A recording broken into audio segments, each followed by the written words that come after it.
Nagbabalak ka din ba mag-travel sa Cebu? Ano nga ba ang magagandang tourist spots na matatagpuan dito? Samahan niyo ako gumala. Alam naman natin na ang Cebu ay mayaman sa kasaysayan.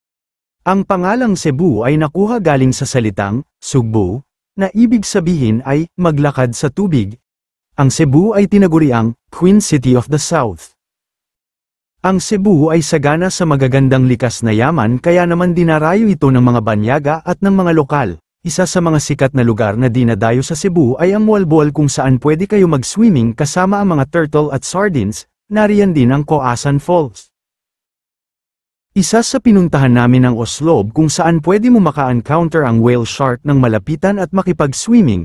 Mahigpit na ipinagbabawal na kung kayo ay maliligo kailangan wala kayong sunblock sa katawan dahil ito ay kemikal na maaring makalason sa whale shark, at kailangan ang distance nyo sa whale shark ay nasa 4 na metro ang layo. At sa dami ng mga gustong makakita ng whale shark, alas 5 pa lamang ng umaga ay marami nang pumipila sa beach para magkaroon ng kakaibang experience kasama ang mga whale shark. Alam nyo ba na ang salitang Oslob ay hinango umano sa salitang toslob o ang pagsawsaw ng anumang pagkain sa suka o anumang sawsawan. Talaga naman ma-e-enjoy mo ang ganda ng Cebu, at kahit hindi summer talaga naman dinarayo ang Oslob.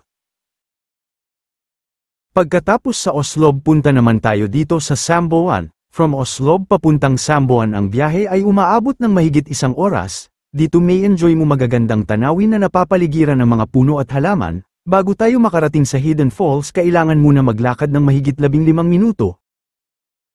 Hindi masyado matao dito dahil bukod sa Hidden Falls ay halos tabi-tabi ang mga tourist attraction na waterfalls dito sa Samboan.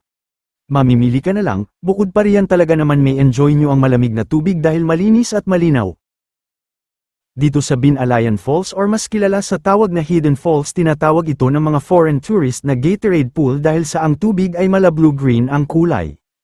Take note, dito sa Hidden Falls walang entrance fee kaya open na open ito sa mga turista na nagtitipid sa budget. Dito pwede ka mag-relax, mag-ingat nga lang sa mabatong daan dahil madulas. Kaya naman bisitahin ang Cebu at mag-unwind, wag puro trabaho, enjoy din pag may time. Samahan niyo ulit ako sa mga travel adventure. Salamat sa panunood.